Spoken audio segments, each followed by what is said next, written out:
दीपावली के दिन घर के दरवाजे पर केवल द्वार पूजन होती है, शुभ लाभ नहीं लिखाया जाता। आज लाभ पाचन का दिन ऐसा होता है कि कंकु से, सिंदूर से, हल्दी से जो आपके घर में हो उससे दरवाजे पर या मंदिर के अंदर जहां तुमने लक्ष्मी पूजन करी होती है, एक तरफ शुभ दूसरी तरफ लाभ लिखाया जाता है, जिससे हमारे घर में संपदा बढ़े, सत्ता बढ़े, हमारा वैभव बढ़े। आज के दिन लाभ पाचन क्यों कहा गया? क्योंकि तो इसी दिन गुणवती ने अपने भाग्य को लाभान्वित किया था, इसलिए ये लाभ पाचन।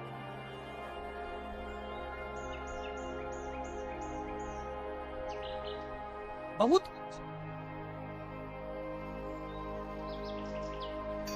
आपसे भी निवेदन है, आज लाभ पाचन का दिन निकलने मत देना। अपने घर के दरवाजे पर कुंकू से, हल्दी से या सिंदूर से, या जहां आपने लक्ष्मी का पूजन घर के अंदर करा हो, वहां पूजन वाली जगह पर कोई दीवार हो, भगवान की अलमारी हो, भगवान की चौखट हो, कोई अब जहां हो, छोटा सा शुभ और लाभ जितना बड़ा आप लिख सकते हो, कोई तीली से, काड़ी से, उंगली से, जहां अगर वहां नहीं लिख सकते तो अपने घर की अलमारी पर, तिजोरी पर, भंडार भरने वाली जगह पर, रसोई, कहीं पर भी शुभ लाभ लिखना। जीवन पर्यंत समृद्धि सुख वैभव। तो नियम बना लो कि दीपावली के बाद लाभ पाचन के दिन हमको शुभ लाभ लिखना है। आज ही का दिन होता है, आप लोगों को तो मालूम होगा, पहले के समय में दिवाली पर ये जो गल्ला व्यापारी है ना महाराज, इन लोगों की छुट्टी हो जाती है। खडवाल जी, ये गल्ला व्यापारी जो होते हैं ना, सारा व्यापार की छुट्टी हो जाती है। तो गल्ला व्यापारी जो होते हैं, कपड़ा व्यापारी होते हैं, नया काम जब चालू करते हैं तो आज ही के दिन से करते हैं, क्योंकि आज के दिन इनकी बही खाते की वापिस पूजन होती है, गल्ले की पूजन होती है, व्यापार की पूजन होती है, क्योंकि आज के दिन से जो करा हुआ जाता है वो आगे तक बढ़ जाता है, तरक्की की। वकील, ये जो जितने अपने ये जीवन बीमा निगम करने वाले होते हैं, या LIC वाले होते हैं, या गाड़ी वाहन वाले होते हैं, या अन्य जितने भी होते हैं, इनको आज के दिन अपने काउंटर पर, अपनी पेन पर, लीड पर जो काम करते हैं वहां पर शुभ लाभ लिखना जरूरी होता है। कई लोग बाहर रहते हैं, नहीं लिख पाते, तो एक कोरे कागज पर कुंकू से शुभ लाभ लिख लो और वो घर पर जाकर बाद में चिपका दो। पर आज के दिन शुभ लाभ जो लिखा जाता है वो जीवन पर्यंत सुख समृद्धि में कमी,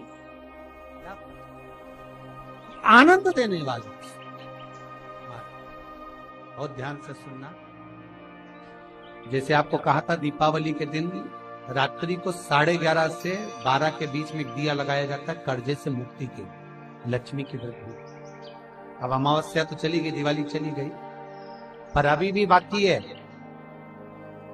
गोपाष्टमी और आंवला नवमी, फिर एकादशी, द्वादशी, प्रदोष, फिर उसके बाद में हरिहर मिलन, वैकुंठ चतुर्दशी, फिर पूर्ण।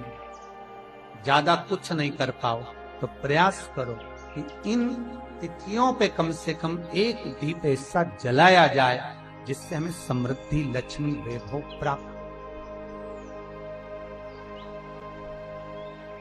घर में भी जो दिए रखे जाते हैं, आपको पहले भी कथा में कहा, विष्णु पुराण मंगरूल पीर, कि घर में जो दिया होता है वो दीपक भी कोई साधारण नहीं होता,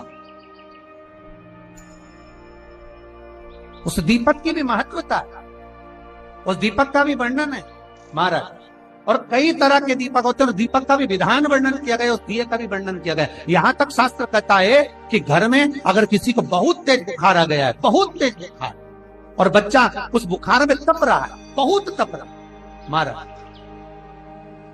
तुम जिस दिए में भगवान की आरती उतारते हो, जिस दिए से तुम भगवान की पूजन करते हो, उस दिए की बत्ती को नीचे डाल दीजिए और उस दिए को पानी की बाल्टी में धो दीजिए। कौन सी बाल्टी में? जिस बाल्टी के पानी से आप बच्चे को स्नान करा सकते। केवल भगवान पर से ले जाकर, पास में से ले जाकर उस बाल्टी में थोड़ी देर डाल दो और उस बाल्टी के पानी से उस बच्चे को स्नान करा दीजिए। 15 से 20 मिनट, आधा घंटा लगेगा, बच्चे का बुखार पूरा उतर जाए। इतना विधान है दीप का। दिया कोई साधारण नहीं है, दीप कोई साधारण नहीं। कई लोगों की आदत रहती है, जो दिया भगवान के सामने जलाया गया है उसी दिए को ले जाकर लोग तुलसी में रख देते हैं, भगवान को घुमा। गलत है।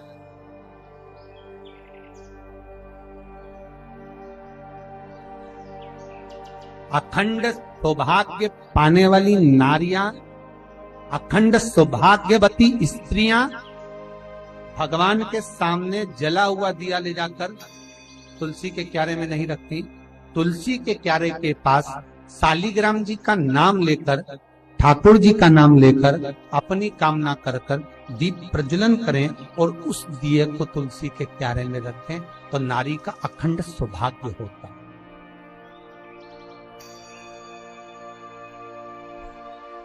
अखंड सौभाग्य।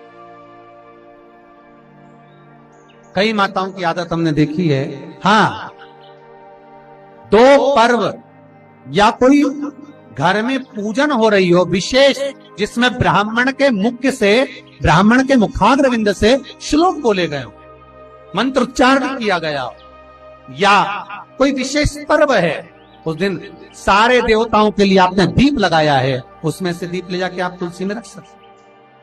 ब्राह्मणों ने पूजन कराया, उस दिन आप दीप ले जाकर रख, पर रोज प्रतिदिन मंदिर का दिया उठाकर आप वही दिया भगवान को लगा दिया, वही दिया तुलसी जी में रख दिया, वो श्रेष्ठता। वो श्रेष्ठता का भाव नहीं व्यक्त करे। आपको दीप बदलना, इतना विधान है दीप का। दिया कोई साधारण नहीं होता, दीप कोई साधारण नहीं होता। पशुपति व्रत शिव महापुराण में हम बताते हैं, कई बार आपको वर्णन किया कि पशुपति व्रत जब करो तो 6 दिए मंदिर में लेकर जाओ शंकर जी के, 5 दिए शंकर जी के सामने लगाओ, 1 दिया घर पर आओ तो घर के राइट भाग में जब प्रवेश करो तो सीधे हिस्से में घर के दरवाजे पर लगाओ, तब अंदर प्रवेश करो। क्यों कहते हैं? क्योंकि उस दीप का महत्व होता है। दिए भी अलग अलग होते हैं। पहला दिया होता है पणाती दिया। मैं चैनल वालों से कहूंगा, अगर आपके पास में, अगर, क्योंकि हमने पहले भी कथा में कहा कि जिस जिस जगह का स्मरण कराएं उस जगह का फोटो भी आप दिखाएंगे तो उसका आनंद कथा सुनने वालों को, ऑनलाइन वालों को मिलेगा। पहला होता है पणती दिया। ये पणती दिया मट्टी का दीप, जिस दीप के अग्रभाग को थोड़ा सा बड़ा कर दिया जाता है, उसको पणती दिया कहते हैं। ये पणती दिया जब भी भगवान के सामने लगाया जाता है तो इस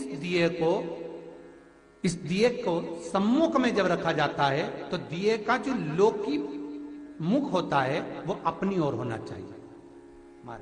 पणती दिए की जो लो है, बाती है, उसका मुख अपनी ओर होना चाहिए। विष्णु पुराण कहती है अगर इस दिए की बाती भगवान की ओर रहती है तो हमें तपन की अनुभूति होती है, पर इस दिए की बाती जब हमारी ओर होती है तो हमारे शरीर में कोई बड़ी बीमारी आने वाली होती है तो वो कट जाती है। पणती। विष्णु पुराण में दूसरा दीप कहा गया है निरांजन दीप। विष्णु पुराण में दूसरे दीप का वर्णन निरंजन।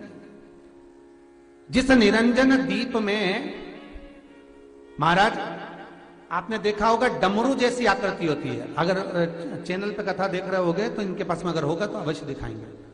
निरंजन, इस निरंजन दीप में डमरू की आकृति होती है, रखने का भाग और ऊपर का भाग इस तरह से, और ऊपर उसमें दिए लगाए के लिए बाती का स्थान रहता है। किसी किसी में 5 कंगूरे होते हैं, किसी किसी में 6 कंगूरे होते हैं।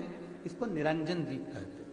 महाराज विष्णु पुराण के 5वें अंश में लिखा गया निरंजन दीप भगवान के सम्मुख में राइट भाग में लगाया जाता है। भगवान का जो स्थान होता है, भगवान का जो मंदिर होता है, तो भगवान का राइट, आपका होगा लेफ्ट, क्योंकि आप भगवान के सामने बैठोगे तो भगवान का राइट, आपका लेफ्ट।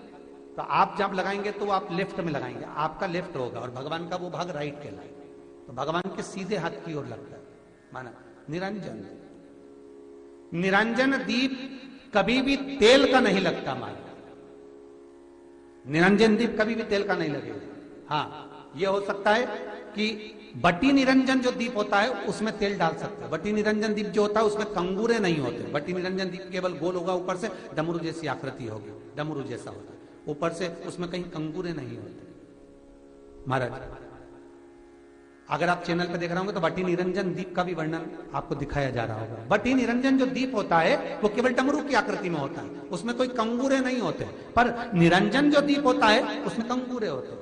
तो जो निरंजन दीप होता है उसमें कभी तेल नहीं डाला जाता। निरंजन दीप को हमेशा घृत से ही लगाया जाता है। पर बटी निरंजन जो दीप होता है उसमें आप तेल डाल सकते हैं। बटी निरंजन दीप जो लगाएंगे वो तेल का लगा सकते, पर निरंजन में कभी तेल नहीं डाला जाता। क्यों नहीं डालते? विष्णु पुराण कहती है निरंजन दीप के अंदर अगर तेल की बाती लगाया जाता है तो 1 रुपया कमाते हैं, 1.25 रुपये खर्च होगा। घर में 10 लोग भी कमा कर लाएंगे तो पैसा नहीं दिखेगा, घर में रुपया टिकता नहीं है। अर्थात निरंजन दीप में आप तेल की बाती लगा रहे हो, ये सिद्ध हो चुका है। अब अगर आप यही बात किसी जगह पर पूछोगे, किसी आचार्य से पूछोगे हमारे यहाँ ऐसा हो रहा है, तो वो कहेगा तुम्हारी ग्रहदशा खराब हो रही है, तो उसने अंगूठी पहना दी। अंगूठी पहनाने के बाद भी घाटा खा गए। फिर पूछोगे महाराज हमने तो अंगूठी पहनी, नीलम पहना, पुगराज पहना, ये पहना, वो पहना, आराम नहीं लगा, तो कहा तुम्हारे यहाँ वास्तु का दोष है। वास्तु भी सही करवा लिया, उसके बाद भी सुख नहीं मिल रहा। अर्थात आपके दिए में जो आप बाती लगा रहे हो उसमें कुछ कमी है, उसको पहचानो। चतुर जो डॉक्टर होता है वो जरा सी देर में पकड़ लेता है कि इसको प्रॉब्लम हो क्या रही, और नहीं तो कहेंगे जांच कराओ, ये जांच वो जांच, और मालूम पड़े कुछ निकला नहीं, फिर भी शरीर में कष्ट का कारण क्या वो पकड़ा जाता। मतलब आप 1 रुपया कमा रहे हो, 1.25 रुपया अगर खर्च हो रहा है तो निरंजन जो दीप है उसमें तेल की बाती लग रही है, ये पक्का है, ये पक्का है। मतलब घर में पैसा टिक नहीं है। पैसा आ तो बहुत रहा है, बहू भी कमा रही, बेटा भी कमा रहा, दुकान से भी आ रहा है, किराए से मकान भी चल रहा है, वहां से भी बहुत कुछ आ रहा है, पर आखिर पैसा दिखता क्यों नहीं है? आया लाख रुपए रात को आए, 2-3 दिन में चले गए, बची नहीं कुछ भी। पत्नी के पास भी बेचारी वो माई के सल्ला के जोड़ के वो तो बताती नहीं, अच्छा थोड़ा सवाल कर, पर कमाई का धन नहीं दिख रहा। मतलब निरंजन जो दीप है, निरंजन दीप जिसमें ऊपर कंगूरे बने रहे 5, 6, 7 डमरू की आकृति का रहता, पर उसमें कंगूरे बने रहते निरंजन, उसमें जरूर आप तेल डालकर जला रहे हो, इसलिए धन दिख नहीं रहा, संपदा दिख नहीं रही, वैभव दिख नहीं, उसमें केवल घी की ही बातें हैं। और महाराज बटी निरंजन जो दीप होता है उसके अंदर आप तेल डालकर जला सकते हो। बटी निरंजन जो दीप होता है ये आप किसी भी स्थान पर लगाओगे, सबसे पहले पितृ इससे भाग ग्रहण करते हैं, देवता को देते हैं, देवता उससे भाग ग्रहण कर कर कुबेर को प्रदान करते हैं, कुबेर उससे भाग लेकर शिव को प्रदान करता है। भगवान शंकर बटु भैरव को कहकर घर का उद्धार करते, इसीलिए उसको कहते बटी निरंजन। इसमें कंगूरे नहीं होते महाराज। बटी एक कुबेर निरंजन भी होता है, दिए में स्टैंड होता है, पकड़ने की जगह होती है, आगे उसमें चोंच लगी रहती है, उसको कुबेर निरंजन दीप कहते हैं। कुबेर निरंजन दीप महाराज जब भी जलाया जाता है, इस तरह का दिया अगर किसी के घर में हो कुबेर निरंजन, जिसमें स्टैंड होता है, ऊपर होता है, थोड़ा लंबा होता है, आगे लंबाई निकली रहती है। कुबेर निरंजन टीवी पर आप दर्शन कर रहे होंगे तो कुबेर निरंजन जो दीप होता है उसमें आगे भाग लंबा रहता है और पकड़ने का स्थान होता है।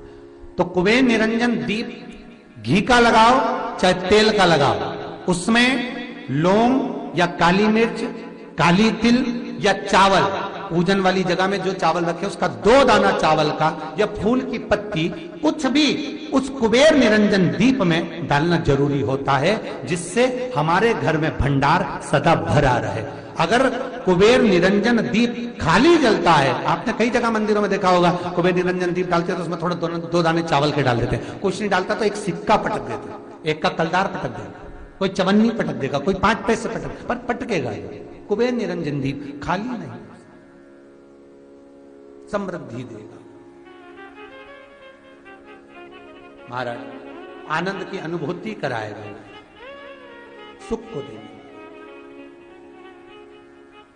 मट्टी के जो गोल दिए होते हैं, माटी के, महाराज, इन गोल दिए का जो प्रमाण हमारे यहां शास्त्र कहता है, ये चहो दिशा को सुख प्रदान करने वाले होते हैं। इसकी बात ही आप कहीं पर भी लगा सकते हैं, किसी भी स्थान।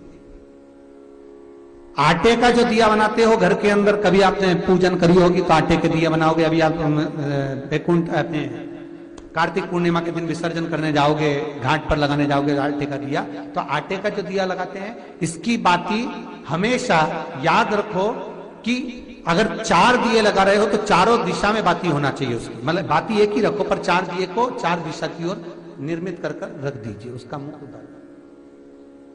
आटे के दिए में कभी भी चोंच नहीं बनाना चाहिए, अर्थात बत्ती रखने की जो चोंच होती है आटे के दिए में कभी नहीं बनाना, बिल्कुल गोल बनाना चाहिए और उसको फिर विसर्जन की ओर आप लेकर जाओ या देवता की ओर लगाओ, जहां लगाना है, पर उसमें चोंच नहीं होना चाहिए। जिस आटे के दिए में चोंच बन जाती है उसको बलि का भाग ग्रहण करने वाले देव उसको प्राप्त कर लेते हैं, तो उसका पुण्य हमारे खाते में नहीं आता। इसलिए आटे का दिया जब भी लगाएं संपूर्ण गोल करना है। उसमें है जो मंत्र आपको वैकुंठ चतुर्दशी के दिन स्मरण करना है, उस मंत्र को एक बार फिर हमारे साथ में बोले, ओम हीम ओम हरिणाक्षाय नमः शिवाय। ओम हीम ओम हरिणाक्षाय नमः शिवाय। इस मंत्र का स्मरण जीवन का सुख देगा। जिनको ज्यादा रोग हो, बीमारी हो, तकलीफ हो, कोई व्यक्ति वेंटिलेटर पर पड़ा हुआ है, ऑक्सीजन लग रही है, उसके लिए भी 1 लोटा पानी, उसमें दूध मिलाकर 5 बेलपत्र रखकर आप वैकुंठ चतुर्दशी के दिन उसके नाम का पानी आप हरि और हर को समर्पित कर सकते हैं। अगर मंदिर बंद मिले तो पीपल के पेड़ के नीचे आप चढ़ा सकते हैं, उससे 3 या 4 दिन में आराम लगना प्रारंभ हो जाएगा। पर मंत्र का स्मरण यही करें, ओम हीम ओम हरिणाक्षाय नमः शिवाय। इस मंत्र को जपें जो स्कंद पुराण का मूल मंत्र कहा गया है, उसका स्मरण करेंगे रोग बीमारी आदि को मिटाने के लिए।